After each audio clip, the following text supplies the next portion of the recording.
Hi കൂട്ടുകാരെ, നമുക്കിന്ന് ചെമ്മീൻ ചോറ് എങ്ങനെയാണ് റെഡിയാക്കണേന്ന് നോക്കിയാലോ. 1/2 കിലോ ചെമ്മീൻ എടുത്തിട്ടുണ്ട്, കഴുകി വരി വെച്ചൊക്കെയാണ്. പിന്നെ അത് 1/2 കിലോ തന്നെ അരി എടുത്തിട്ടുണ്ട്, ജീരകശാല അരിയിൽ അതാണ് എടുത്തേക്കണത്. പിന്നെ അത് 4 സവാള എടുത്തിട്ടുണ്ട്, 3 തക്കാളി, മല്ലിയിലയും പുതിനയിലയും ഇല്ല. അപ്പോൾ ഞാൻ ഇതിങ്ങനെ ബിരിയാണിക്ക് ഇടുന്ന ഇല ഇവിടെ ഉണ്ടായിരുന്നു, അപ്പോൾ അതിൽ നിന്ന് മുറിച്ചെടുത്ത് വെച്ചിട്ടുണ്ട്. പിന്നെ ഇത് 1 ടീസ്പൂൺ ഇഞ്ചിയും വെളുത്തുള്ളിയും വെച്ചിട്ടുണ്ട്, 7 പച്ചമുളക് വെച്ചിട്ടുണ്ട്. പിന്നെ ഇത് 2 കതിരി വേപ്പില വെച്ചിട്ടുണ്ട്. നമുക്കിതൊന്ന് അരിഞ്ഞെടുക്കാം കേട്ടോ. പിന്നെ ഈ അരി നമുക്ക് നേരത്തെ കഴുകി കുതിർത്തൊന്നും വെക്കണ്ട കേട്ടോ, ജീരകശാല അരിയാണല്ലോ. പിന്നെ ബസ്മതി അരി, നീളം കൂടിയ അരിയൊക്കെ ആണെങ്കിൽ മാത്രം നമ്മൾ അരമണിക്കൂർ കഴുകിയിട്ട് ഒന്ന് സോക്ക് ചെയ്ത് വെക്കണം. ഇതിപ്പോൾ അതിൻ്റെ ആവശ്യമില്ല. പിന്നെ ഈ അരി എടുക്കുന്ന പാത്രം കണ്ട, ഇതിൽ തന്നെയാണ് ഞാൻ വെള്ളം അളന്നെടുക്കുന്നത്. നമുക്ക് പെട്ടെന്നൊന്ന് കുക്കറിൽ ചെമ്മീൻ ചോറ് വെച്ചെടുക്കാൻ വേണ്ടിയിട്ടാണ് ഞാൻ നോക്കുന്നത്. ചെമ്മീനിലേക്ക് മസാല വരട്ടെ. 1/4 ടീസ്പൂൺ മഞ്ഞൾപ്പൊടി, 1/4 ടീസ്പൂൺ മസാലപ്പൊടി, 1/2 ടീസ്പൂൺ എരിവുള്ള മുളക് പൊടി, പാകത്തിന് ഉപ്പ്, 1/4 ടീസ്പൂൺ കുരുമുളക് പൊടി, 1 ടീസ്പൂൺ ജീരകം പൊടിച്ചത്, 1 മൂടി വിനാഗിരി. എന്നിട്ട് ഇത് നല്ലോണം മിക്സ് ചെയ്തിട്ട് അരമണിക്കൂർ റെസ്റ്റ് ചെയ്യാൻ വെക്കുക. സവാളയും തക്കാളിയും പച്ചമുളകൊക്കെ ചതച്ചെടുത്തിട്ടുണ്ട്. പാത്രത്തിലാണല്ലോ ഞാൻ അരി എടുത്തത്. അപ്പോൾ ഈ പാത്രത്തിൽ 1.25 പാത്രം വെള്ളം എടുത്തിട്ട് തിളപ്പിച്ചെടുക്കുക. ശ്രദ്ധിച്ചെടുത്തേ, കുക്കർ വെച്ച് കൊടുത്തിട്ടുണ്ട് കേട്ടോ. ഇത് കുറച്ച് മിൽമയുടെ നെയ്യ് ഒഴിച്ചു കൊടുക്കാം കേട്ടോ. പിന്നെ കുറച്ച് വെളിച്ചെണ്ണ ഒഴിച്ചു കൊടുക്കുക. 2 കൂടിയാണ് ഞാൻ ഒഴിച്ചു കൊടുക്കുന്നത്. പിന്നെ ഞാൻ വലിയ ജീരകം, പട്ട, ഏലക്ക, കറിയാമ്പൂ, കുരുമുളക് ഇത്ര എടുത്തിട്ടുണ്ട് കേട്ടോ. നമുക്കത് ഇതിലേക്ക് ഇട്ട് കൊടുക്കാം. 2 ബേ ലീഫ് എടുത്തിട്ടുണ്ട്, അതും ഇട്ട് കൊടുക്കാം കേട്ടോ. ഇനി നമുക്ക് അരിഞ്ഞു വെച്ച സവാള ഇട്ട് കൊടുക്കാം കേട്ടോ. സവാള ഒന്ന് വാടി വരാനുള്ള ഉപ്പ് ഇട്ട് കൊടുക്കാം കേട്ടോ. ഉപ്പൊക്കെ ഇട്ട് കൊടുക്കുമ്പോൾ നോക്കിയിട്ട് വേണം ഇട്ട് കൊടുക്കാൻ. ചെമ്മീനിൽ നമ്മൾ ഉപ്പിട്ട് വെച്ചതാണല്ലോ, അപ്പോൾ നോക്കിയിട്ട് വേണം ഉപ്പിട്ട് കൊടുക്കാൻ കേട്ടോ. അധികം പെട്ടെന്ന് ഉപ്പിട്ട് കൊടുക്കരുത്.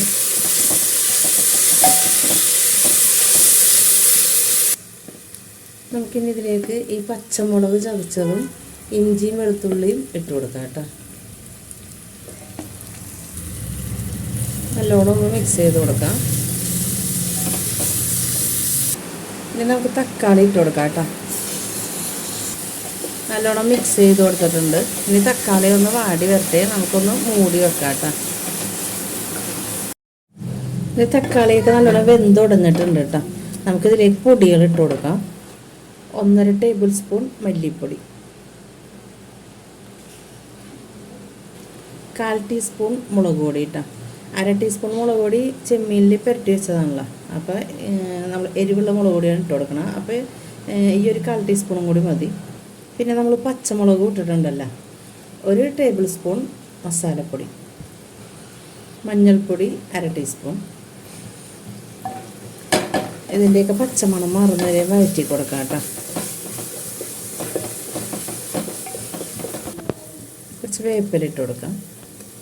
പൊടികളൊക്കെ നല്ലോണം മിക്സ് ചെയ്ത് കൊടുത്തിട്ടുണ്ട്. പച്ചമണമൊക്കെ മാറി വന്നിട്ടുണ്ട്. നമുക്കതിലേക്ക് ചെമ്മീൻ മസാല പുരട്ടി വെച്ചില്ലേ, അതിട്ട് കൊടുക്കാം കേട്ടോ. അപ്പോൾ നല്ലോണം ഒന്ന് മിക്സ് ചെയ്ത് കൊടുക്കാം. മുളക് ചതച്ചെടുത്തിട്ട് ആ ഒരു മിക്സിയുടെ ചെറിയ ജാറ് കഴുകിയിട്ടുള്ള വെള്ളമാണ്, അത് നമുക്കിതിലേക്ക് ഒഴിച്ച് കൊടുക്കാം. ചെമ്മീൻ ഒന്ന് വെന്ത് വരട്ടെ, ഒരുപാട് വേവണ്ട കേട്ടോ. നമുക്കിതൊന്ന് മൂടി വെക്കാം കേട്ടോ. വെറുതെ ഇങ്ങനെ മൂടി വെച്ചാൽ മതി. ചെമ്മീൻ വെന്നിട്ട് ആ വെള്ളം ഒന്ന് ചെറുതായിട്ട് വറ്റി വരണം. ഇതേ നമ്മൾ ആ ഒഴിച്ചു കൊടുത്ത വെള്ളമൊക്കെ വറ്റിയിട്ടുണ്ട് കേട്ടോ. ചെമ്മീനൊക്കെ ഒരുവിധം വെന്തിട്ടുണ്ട്. ഇനി റൈസ് നമ്മൾ ഇട്ട് കൊടുക്കുമ്പോൾ അധികം കിടന്ന് ഒന്നുകൂടി വേവാനുള്ളതാണല്ലോ.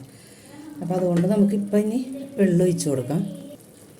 ഞാൻ നേരത്തെ പാത്രത്തിൽ അളന്നിട്ട് വെള്ളം കാണിച്ചല്ലോ, ആ വെള്ളം തിളപ്പിച്ചെടുത്തതാണ് കേട്ടോ. അതാണ് ഞാൻ ഒഴിച്ചു കൊടുക്കുന്നത്. വെള്ളം ഒഴിച്ച് കൊടുത്തിട്ടുണ്ട്. നമുക്ക് നല്ലോണം ഒന്ന് മിക്സ് ചെയ്ത് കൊടുക്കാം കേട്ടോ. നമുക്കിനി കുറച്ച് ഉപ്പ് ഇട്ട് കൊടുക്കാം കേട്ടോ. നമ്മൾ ചെമ്മീനിലുള്ള ഉപ്പ് ഇട്ടിട്ടുള്ളൂ. പിന്നെ സവാള വാട്ടിയപ്പോൾ കുറച്ച് ഉപ്പ്, ഇപ്പോൾ നമ്മൾ അരി ഇട്ട് കൊടുക്കുമല്ലോ, അപ്പോൾ അതിനുള്ള ഉപ്പ് ഉണ്ടാവില്ല. അപ്പോൾ അതുകൊണ്ട് കുറച്ച് ഉപ്പ് ഇട്ട് കൊടുത്തിട്ടുണ്ട്. നോക്കിയിട്ട് വേണം കേട്ടോ. ഞാൻ ഇപ്പോൾ നോക്കിയിട്ടാണ് ഉപ്പ് ഇട്ട് കൊടുത്തേക്കണത്. ഇത് ഇപ്പോൾ വെള്ളം തിളക്കുന്നുണ്ട് കേട്ടോ. ഇതുകൊണ്ടാണ് തിളപ്പിച്ച വെള്ളം ഒഴിച്ചു കൊടുക്കാൻ പറയണത്. പെട്ടെന്ന് തന്നെ നമുക്ക് തിളച്ച് കിട്ടുമല്ലോ. നമുക്കിനി അരി ഇട്ട് കൊടുക്കാം. ഇത് അരി ഞാൻ കഴുകി വാരിയിട്ട് ഊറ്റി വെച്ചതാണ്. അത് നമുക്ക് അതിലേക്ക് ഇട്ട് കൊടുക്കാം. ഒട്ടും വെള്ളമില്ലാതെ ഊറ്റിയെടുത്തതാണ് കേട്ടോ. അരി ഇട്ട് കൊടുത്തിട്ടുണ്ട്. നല്ലോണം ഒന്ന് മിക്സ് ചെയ്ത് കൊടുക്കാം കേട്ടോ. നല്ലോണം മിക്സ് ചെയ്ത് കൊടുത്തിട്ടുണ്ട്. ഇപ്പോൾ തിളച്ച് വരേണ്ടത് നമുക്ക് മൂടി കൊടുക്കാം കേട്ടോ.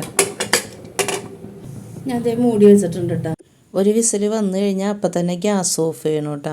എനിക്കിവിടെ ഒരു വിസിൽ വന്നു കഴിയുമ്പോൾ തന്നെ റൈസ് നല്ലോണം വെന്ത് കിട്ടും. അപ്പം ഞാൻ ഗ്യാസ് പെട്ടെന്ന് തന്നെ ഓഫ് ചെയ്തെടുക്കണത് കേട്ടോ. ഒരു വിസിൽ വരാറായിട്ടുണ്ട് കേട്ടോ.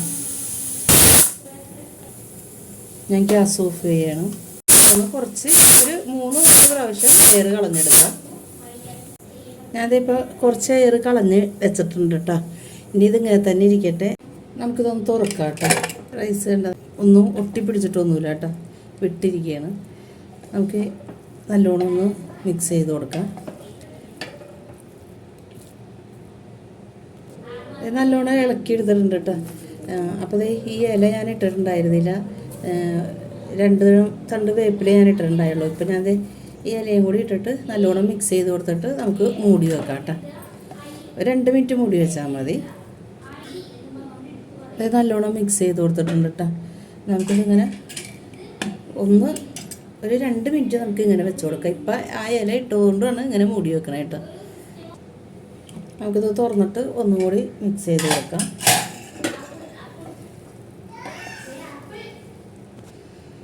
നമുക്കിത് വേറെ പാത്രത്തിലേക്ക് മറിക്കണമെങ്കിൽ അങ്ങനെ ആക്കാം. അതല്ലെങ്കിൽ ഇതിൽ തന്നെ വയ്ക്കാം. ഏതാണ് നമുക്ക് ഇഷ്ടം എന്ന് വെച്ചാൽ അതുപോലെ ചെയ്യാം. ഒരു സവാളയും തക്കാളിയും ഒരു പച്ചമുളകാണ് ഇട്ടേക്കണം. അത് അരിഞ്ഞെടുത്തിട്ടുണ്ട്. പാകത്തിന് ഉപ്പിട്ട് കൊടുക്കുന്നുണ്ട്. കുറച്ച് വിനാഗിരി ഒഴിച്ച് കൊടുക്കാം. ഈ ചെമ്മീൻ ബിരിയാണിക്ക് സൈഡ് ഡിഷായിട്ട് ഇതാണ് റെഡിയാക്കണം കേട്ടോ. തൈരൊന്നും ഒഴിക്കാതെ. ഞാൻ ഇതേ കുക്കറിൽ നിന്ന് വേറൊരു പാത്രത്തിലേക്ക് മാറ്റിയിട്ടുണ്ട് കേട്ടോ. നമുക്കിതൊരു പാത്രത്തിലേക്ക് സർവ് ചെയ്യാം. ഞാൻ അതേ ഒരു പാത്രത്തിലേക്ക് സർവ് ചെയ്തിട്ടുണ്ട് കേട്ടോ. എൻ്റെ വീഡിയോ ആദ്യമായിട്ട് കാണുന്ന കൂട്ടുകാരുണ്ടെങ്കിൽ ഒന്ന് സബ്സ്ക്രൈബ് ചെയ്തേക്കണം കേട്ടോ. തൊട്ട് കാണുന്ന ബെല്ലേക്ക് ഞെക്കിയാലേ ഞാനിടുന്ന വീഡിയോയുടെ നോട്ടിഫിക്കേഷൻ വരുള്ളൂ. നിങ്ങൾക്ക് ഈ വീഡിയോ ഇഷ്ടമാണെങ്കിൽ ലൈക്ക് ചെയ്യണം, കമൻറ്റ് ചെയ്യണം.